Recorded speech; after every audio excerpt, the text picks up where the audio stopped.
Welcome to the Creative Spectrum. I'm Ben Gustafson. And I'm Meg Van Cleve, and we're on a journey as two individuals exploring the spectrum of creativity.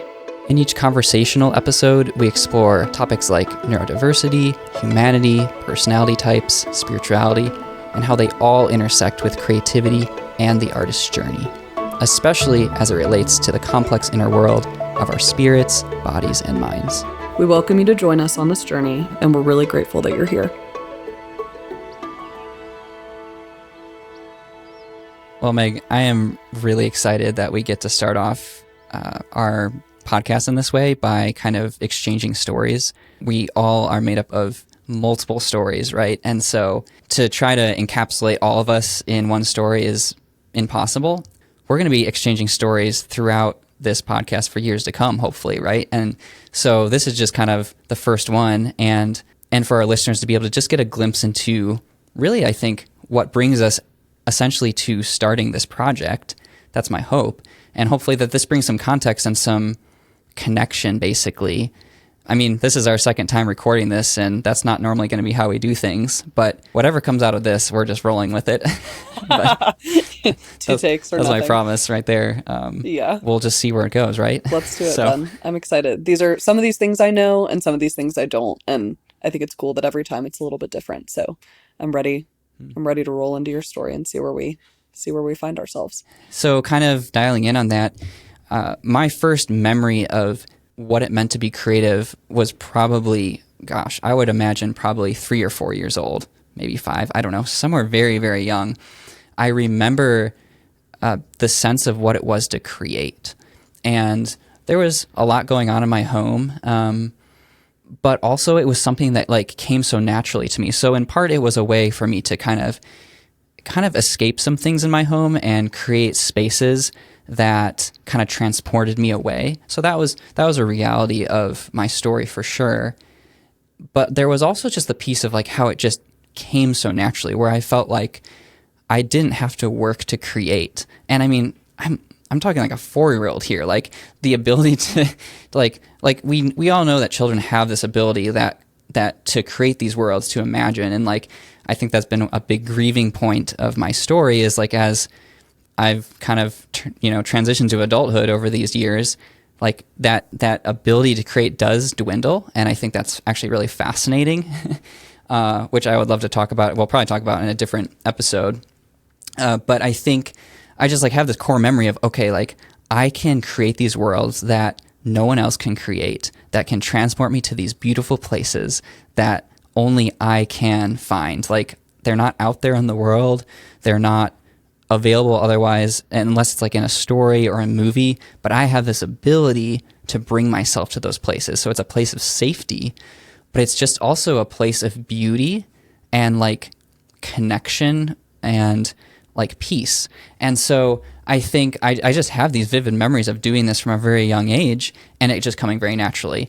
And so I think my reflection now is like, yeah, I think there's a piece of that like is just childhood, but I think there's also like a piece of, surviving some things in the home that were maybe not super safe in some ways, right? But I think there was also the piece of being an autistic little Ben and having this ability that just came so naturally and felt so safe and felt so natural. So all those things combined is kind of like my first memories of what it was to be a creative human. And yeah, so that kind of like took me into like high school. So like I was very much imaginative with my friends growing up. Like that was just how we played. Like we were always outside engaging with nature, creating spaces and places that didn't exist in the real world. It was just something that we just did on repeat again and again and again. And it just brought so much joy. Like it was just a place of pure childlike joy. And I think that's just such a holy concept and such a gift. I mean, I had picked up a camera when I was like 6 years old, and I just kind of like never put it down. And so in high school, we started like creating these little short movies because it just was something that came so naturally again, where we didn't have to work to do it. It just like flowed. It was such a flow state, really. And we started making these little films on little digital cameras that like were so small, like it wouldn't even fill up the whole screen, like the screen on the TV. It was like, a tiny little box, and it could record 15-second clips with no audio. Silent films, wow. Yeah, well, our first films were silent because we couldn't record audio. Forced into silence. That is funny. Yeah, that was just a space where we were just nonstop creating. We had already been doing it for years, as I said, so we were really good at it in some ways. And just like storytelling was just how we operated. Like we had that kind of story mindset, I remember feeling. We kind of started putting these little films together, and then our parents were like, well, there's these film festivals at the library. You could put it into the festival and see what happens. We went for it, and we started like winning awards for these films. Casual. And yeah, just casually. And at a junior high school level at that point, I was like, well, this feels really good, right? Like people are like paying me like $25 gift cards when I win. And it's like, I want that. Like I want the iTunes gift cards. And the materialist. Yeah, I get it. Yeah. That was really exciting. But then it was like kind of like all of a sudden there was like even more momentum to create. And I would say that was kind of the first divergence from creating just for the joy of it and creating to kind of capitalize on it. I think that's a really interesting intersection for every creative, which we're going to dive into this in future episodes a ton. Just that whole concept of when a creative decides to monetize something they're creating, and then like the departure from values that can kind of start to happen sometimes, not for everybody. In my case, like I was very driven by that. That was very exciting to me. I think my ADHD parts were like so excited not only to be creating, but then like also gaining something from it, gaining recognition, of course, which my ego parts were like, ooh, this is great. Feels good. Good. But at the same time, it still was a space of like really escape, where like we would get so dialed into like a project we were working on where hours, days would pass. I would sleep over at my friend's house again and again, call my mom every day, like, can I stay another day? Like, and I was so tired. I hated sleepovers, but I was so driven by creativity and storytelling that that's all I wanted to do. I lived and breathed it at that point. And so that kind of took me through high school. We were doing that. And at that point, people started hiring me. They're like, we'd love to have you on this set for the day. You're like, I just was kind of connected with people, and people like were willing to give me a chance. And I'm like, of course, like that sounds amazing. Like that was a dream come true for my inner child. And that really brought me to getting out of high school. I was homeschooled through high school, which is a whole other bag of worms, which we're not going to talk about today. Yep. I hated school, okay? Like, I cannot tell you how horrible it was. Like, I went to like a co-op kind of thing where I still had to sit in classes, and I was just like, this is the worst use of my time ever. Like, I hated the white walls. I hated sitting. I was so uncomfortable, like in the clothing, in the environment. The people didn't make sense to me. It was so rigid. And so for like kind of an autistic ADHD standpoint, it was hell. I just wanted to be creating because that's what I knew how to do, and I was good at it, and I loved it. And so school was really hard, and I was pretty average in a lot of ways and was looking for ways to just cheat my way through at all possible. Like 100% was me. And so I did graduate, which is cool. Totally fun. For better or for worse, I graduated, I guess.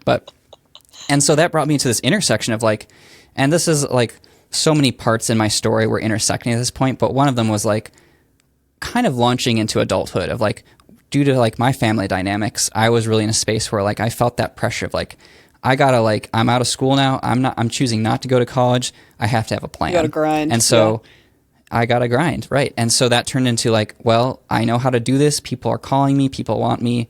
I'm gonna make this my full-time thing. And so that just led me down that path of like making it my full-time career right out of high school, launching a business, and turning what brought me so much joy into my full-time job at the age of late teens, right? Yeah, so the tender age of.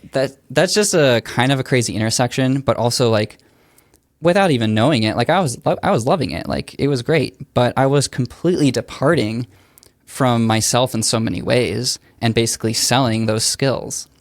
I was not creating with my friends anymore. I wasn't creating anything for fun. We had all launched, my friends and us had all like either launched into college or work or whatever it may be, and none of us were creating. And I remember having so many moments and conversations with those friends of like, man, we should really create again. And we're like, yeah, we should really create, right? It really just took me down this interesting path where, yeah, I was not creating for the joy of creating anymore. I think just that departure from autistic self kind of and what that looked like, where all of a sudden I was just in the workforce grinding it out in a space that was not conducive to creating anymore because I was like on a timeline and I had clients and all this stuff. And it brought me to kind of this point of breaking, and people stopped calling, people stopped emailing. It was a culmination of a lot of threads of story in my life again. So like, again, this is just the thread of creativity. There's a lot going on in my life that was really, really heavy, but there was this piece of departure from self that was so real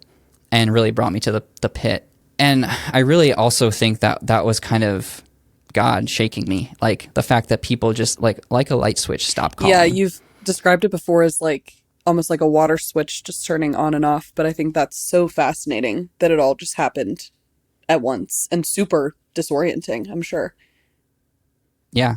I mean, to go from being wanted to not wanted is, well, from an autistic perspective, RSD, that's horrible. Like, you start creating all these stories in your head about like, man, what did I do wrong? Where did I go wrong? Why don't these people like me anymore? Like, I must not be good. Like, and you start like all those stories start rolling in your head, and it can be a pretty steep spiral. And so I'm very sensitive to like, if anyone listening is even there now, like I've been there, and it is really, really hard, where I had to wrestle through that desert for a long time. And man, the desert is horrible. Now my reflection is like, going through the desert is such an amazing opportunity for creatives, but also it's going to be probably like some of the hardest. My Enneagram 4 part's coming out where I just want to sit there. Like, I don't want to Yeah. move on. Like, let's Something just sit is really in the powerful desert. here. Like, It's scary, but powerful. yeah. But really that led me eventually to a place of like, I was like, I need to completely flip my life upside down. Like, if I ever want to get out of this, I have to do something radical. And that led me to a place of shutting down the business completely. I mean, it wasn't even a business at this point, which is crazy. And basically moving into the Northwoods and running a gap year program with post high school students, Yeah, and a switch for sure. like a complete departure essentially from what I was doing in every single way, going from like living independently to living in a dorm, not being creative in any way. Well, not creative in the sense that I knew, like not making films, basically. It was one of the hardest seasons of my life. And you already in so thought it many was ways. hard. It just got harder. Yeah. And the doubt was crazy. Yeah. Like the doubt crept in, and it was very much like a season of like, I had so many thoughts of like, I'm going to leave this place. This is insane. Like, I need to go back to what I was doing. And those thoughts came up all the time. What it gave me is this season to just explore like, what does creativity mean to me, and what does that look like? And I just wrestled with that forever and ever. And what's really funny is this was like a vocational discernment kind of space for me. Like I was hired of like, you do this job, but you're discerning your vocation. Well, I'll just tell everyone that did not happen. But what it did give me is this extended period, and it really like leads me to this season. Like, it's been a year and a half since that, but I'm still in that space. And to kind of wrap up my story, I think this is a good point to kind of switch over to you, Meg, in a second, is like, the beautiful thing about that is obviously there was that wrestling, there was that desert through all of this as well. I think it was only in the last couple of months where I really feel like the spirit was moving, but also like I was kind of had such a long disconnect from what I was doing and the way I was doing it, that I started to have the breathing space to explore and to not be burned out anymore. I mean, that's part of it. I mean, I was dealing with autistic burnout, creative burnout, bringing me to a space of like asking those questions of like, okay, I don't think I actually want to do things the way I was doing them anymore. I don't want to create that same business model. I don't even know if I want to be a business owner. What does creativity look like moving forward in my life? And in that process, I met you, Meg. True. What a win. In that wandering, right? And that's where this is like where we kind of find ourselves at this podcast, is we are in both spaces of wandering. And for me, this has been one of those first steps of saying yes. And I feel like I'm now finding myself in the season of the way creativity plays into my life is going to look so wildly different than it has ever before, which is so exciting to me now. And I want to be saying yes to things. So much of my career, I held all of my creative ideas that like my autistic self was bursting with, like, I want to try this thing. I want to try this thing. And so now I'm like in a space through a lot of healing, really, saying like, I want to say yes to things and I want to see where it goes. So I'm going to kind of stop there. I've talked for like 20 minutes. So I think that's a good place to kind of transition. But I just invite, the audience into that of like, look, I don't have it figured out. This is where I am in my story, but it's a really exciting space to be. And that brings us to today, essentially. Yeah. Well, thanks, Ben. I always enjoy hearing that. I mean, I think I'm pretty brought up to date with the present you, but seeing threads of child to teen to adult, it's just cool to see your personality come through even as a young kid, and how prominent creativity and just like creation and wonder and awe was on your like little Ben brain, but then also your big Ben brain. And I know you're sort of done and have left us at a good closing spot, but I am curious what right now at present is feeling most exciting to you regarding either your own creativity or just creativity as a whole. Like what in that creative space is giving you life? I think the awe and wonder has returned, which for a while I wondered if it ever would. And I think what I mean by that is having just pure excitement around ideas, not worried about if it ever makes money. Like, and I think like now as my artist journey is very much like, like what does it look like to just create for the joy of creating? And to have like that to be an embodying experience, to not be detached anymore, but to feel like a part of me, and the things that I touch and form are like very much like Ben wanting his voice to be in the world and just creating in the way that feels very true to him, and not what the world might say this should look like or the way it should sound. And so I think that's kind of where I am. Awesome. Which is really exciting. I'm so glad. It's so nice to be out of the desert. Not to say you won't be in one again. I'm actually kind of sure that you will, but I mean, I feel like I'm still kind of in the desert. There's hope.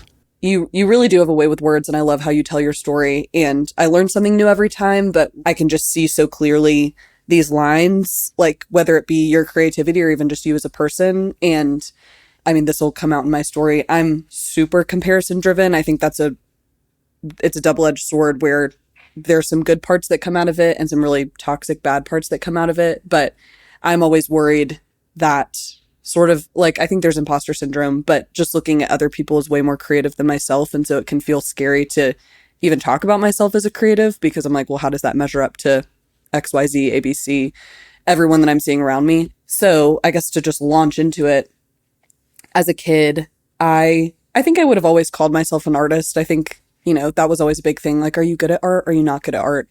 And I thought I was pretty good at art, but I more so saw myself as a creative, kind of similarly to what you said, where imagination was huge, playing pretend was huge. I mean, Narnia, the movie, came out when I was young, so that was just big in the pop culture at large. But I had a huge group of neighbors, and we would always play Narnia. Like, that was one of our big things. And I mean, at that point, faith was not very important to me. Like, I didn't care about the Jesus aspect of any of it. I just really liked that they were in this magical world. And we played more things than Narnia. But I just remember feeling like, does everyone like want this as much as I do? Like, am I really going to walk into my wardrobe and find something different? Like, do fairies exist? I don't know. It was just very much in that ethereal, like, what is real, what is not real, and maybe the veil is thinner than we think. So yes, I was very cognizant of what I felt like was exciting in the world was out there, but maybe took a little bit to find. Like, I don't know, I always thought I was going to be approached by something. I always thought that, maybe like I was the one who was seeing things that other people didn't. I wouldn't go as far as to say I like created my own worlds, but I think I did feel, even as a kid, somewhat isolated sometimes in my own imagination. And then carrying that forward socially, I felt I always had good friends, but I think I felt very isolated in that I was hyper observant, looked at everyone around me. And that's where I think I'm big in the Enneagram. So this Enneagram 4 part was heavily surfacing, where I like could see all these micro differences between me and my friends and this person in my class. And when it came to creativity, I think I was always fascinated by people that felt like they were unique or just a little bit different. I think as I got older, both in, you know, my school sphere and also just my home sphere, church sphere, whatever it was, I was always very much gravitated towards those people. At that time, I mean, I think this was a time of going through a lot of insecurity in high school and then even somewhat moving into college of where does my uniqueness come into play? Especially, you know, I see myself as super creative. I also see myself as, you know, they always say people that are very observant are maybe more artistic. And I had people telling me, well, you're so artistic, Meg. But I'm like, what art am I really creating? Like I collage sometimes and I don't know, do well in my art classes, but that's pretty much it. In high school, I found a really concrete lane of creativity that stayed within my story for a long time. And that was ceramics. I randomly got into a ceramics class and found that I really enjoyed it and also was pretty good at it. And so stayed in that through high school, stayed in that through college. But I think this, I would say a big turning point in my creative life and also my spiritual life was in college. COVID sort of, you know, that changed everyone around a little bit and shifted things up. I talked about this a little when we recorded the first time, and I'm not trying to make this a huge deal, but I think there was a part of me that really just thought I was going to be a country club mom. And I don't know another word to use but that, but I was sort of like, okay, so I'm going to go to this private Christian school and I might create a little on the side, but like maybe I'll be I don't know, it was just like worried about things that I just can't tell you how off my mind they are now. Like, what major am I going to be in? What's my sorority? Like, it was funny to think about how different I was, but I think I had lost so much. I won't even call it authenticity, but I was trying to blend so heavily, and that started to take a toll where I was like, who even am I? I feel like I'm shape shifting to my different environments, and ended up dropping out of college. I had taken some art classes, some ceramics classes there that I loved, but I was like, I don't even care about school anymore. I'm super depressed. I don't really have friends that I think know me, and ended up going on a semester long. It was kind of really, I lived on a sailboat for a semester, and there was something about re-engaging with nature. I'm from the mountains of Asheville, North Carolina, which are beautiful, and I think I sort of took that for granted at the time, but I got back into a space where I was like, not only does this feel magical, but like kind of like you're saying, life starts to feel magical again. I'm having this awe, I'm having this wonder. I'm around a bunch of people who feel gritty and real, and I don't know, the sun would come up over the water, and I was like, I think I feel like some joy again. And nature has been a huge part of my creative journey. I think I'm realizing even now that I don't feel as much like myself if I'm not in nature, regardless of what type of nature that is. But I, at that point, realized I'm going to have to make a shift. Like, I just can't, I don't know. I think I'd been so worried about some weird status quo that I was supposed to be going along with. And I was like, well, maybe I just need to like kind of fuck it and do something different. And so I ended up transferring schools. I went to UNC Chapel Hill. I lived alone in an apartment with a cat that I got. I still was in maybe a little bit of a dark spot. I was smoking a lot of weed. I was like, I kind of had friends, but that I felt like I was in this almost like a lone wolf era of my life. And that was sad to some extent. But I think something beautiful that came out of this whole period was that faith started to feel magical to me and God started to feel magical to me. And I think something the Holy Spirit was really putting on my heart is that I am not only gifted in seeing beauty myself, like that gives me so much life, but seeking out others that see that as well. And I think I've always had a big gift of connection, like connecting with people, but specifically getting people to talk about what they're excited about. And what makes me excited is creativity, art, beauty, like whether that be relational beauty or natural beauty or, you know, purely artistic, like your stereotypical art beauty. And so that is something that, you know, in coming to this place, this place that we met, being around a lot of people, I wouldn't say that I have come to a place where I'm just creating. I never had my own business. I wasn't even an art major, although I really, you know, do love still being in the ceramic studio. But I feel extremely passionately that one of the many faces of God is, well, God is beautiful, but he admires, creates, like enforces beauty just as a part of his being. And I think that can be lost both in the church and just in culture at large.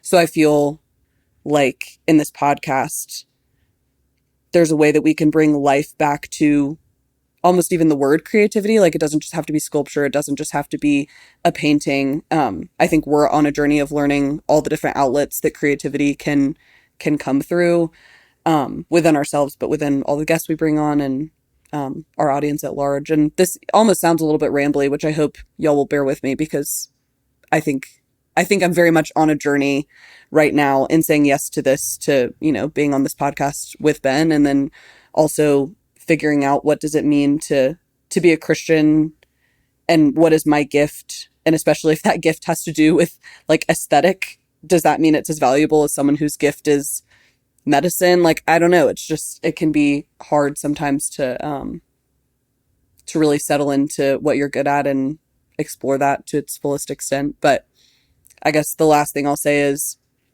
I think one of the most beautiful things that God did in creation was creating people, but also creating the most unique, individual, specialized personalities that each of us has. And so I hope that within the people we talk to, as they share their stories, that we will see all these, they're not just many facets, but like these huge reflections of the character of God, and not just that he is creative, but that he is creative specifically in the way that Ben is creative, and the way that Meg is creative, and in the way that, he's created us all to be so different. I think that reflects probably the most artistry I can ever imagine. So I'm excited to see where this goes for my own self, to see, sort of my options as a creative, as a Christian, as a woman, as a young person. I think the options feel pretty endless, and I'm excited that joy has sparked again.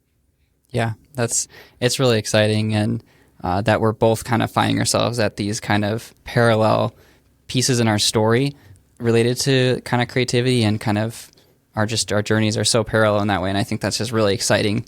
And that's something that we invite everybody into that's listening, like, regardless of where you are on your journey, like, just naming that we're very journey minded here. And so like, yeah, this is just episode number 2 or whatever this ends up being of a much longer journey that we're all walking together. I'm really grateful for you, Meg. I'm grateful that you didn't turn out to be the goth sailor that I thought you were going to be when I heard stories about you before I met you. The militant sailor chef. Yeah, the militant. Yeah. We're all about breaking assumptions here at the Creative Spectrum. Yeah. So, and just grateful that we get to journey on this together. Completely. So, yeah. Thanks for listening to the Creative Spectrum podcast. You can find us on all major podcast platforms, as well as YouTube. We encourage you to share with your friends if this is something you're interested in. Like, subscribe, all those things. And see you later.